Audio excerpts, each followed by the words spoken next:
London CNN. A lawyer for WikiLeaks founder Julian Assange has said that a former U.S. congressman offered him a pardon on behalf of U.S. President Donald Trump, in exchange for denying Russian involvement in the Democratic National Committee email leak.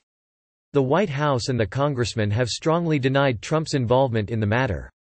Lawyer Edward Fitzgerald told a court on Wednesday that a witness statement application claimed that then California Representative Dana Rohrabacher went to visit Assange at the Ecuadorian embassy in London on the instruction of the president.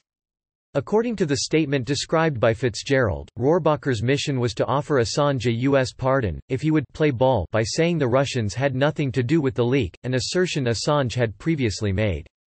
The comments were made at the Westminster Magistrates Court in London during a case management hearing on the U.S. request to have Assange extradited on charges under the Espionage Act. Judge Vanessa Baratza said the application presented by Fitzgerald was admissible.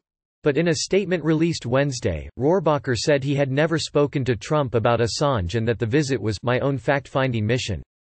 When speaking with Julian Assange, I told him that if he could provide me information and evidence about who actually gave him the DNC emails, I would then call on President Trump to pardon him, he said.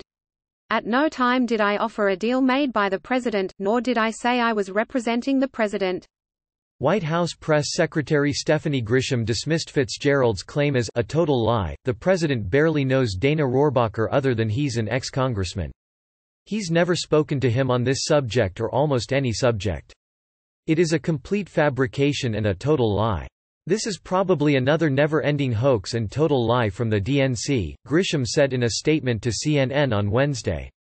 Assange was arrested in April last year at the Ecuadorian embassy on a U.S. extradition warrant.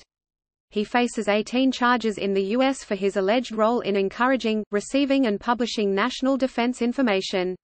His extradition hearing will begin next week. Rohrabacher's 2017 meeting with Assange was first reported by the Daily Caller. According to the report, the two met for 3 hours at the Ecuadorian embassy.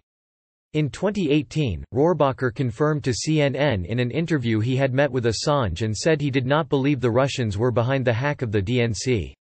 The former aide to Ronald Reagan, who served in the House for nearly 3 decades, said he tried to take Assange's message directly to Trump but was denied a meeting by White House Chief of Staff John Kelly. A source familiar with the White House's thinking said officials feared Trump would seize onto Rohrabacher's cause to rebut allegations of campaign collusion with Russia, but doing so would put Trump at sharp odds with the rest of his government that has pinned the blame for election meddling squarely on the Kremlin. No one followed up with me including General Kelly, and that was the last discussion I had on this subject with anyone representing Trump or in his administration, Rohrabacher said on Wednesday. WikiLeaks tweeted after the London court hearing on Wednesday, "Chronology matters, the meeting and the offer were made 10 months after Julian Assange had already independently stated Russia was not the source of the DNC publication. The witness statement is one of the many bombshells from the defence to come." Assange, an Australian citizen, is currently detained at London's high-security Belmarsh prison. 2 Australian MPs, Andrew Wilkie and George Christensen, have called on UK authorities to block Assange's extradition.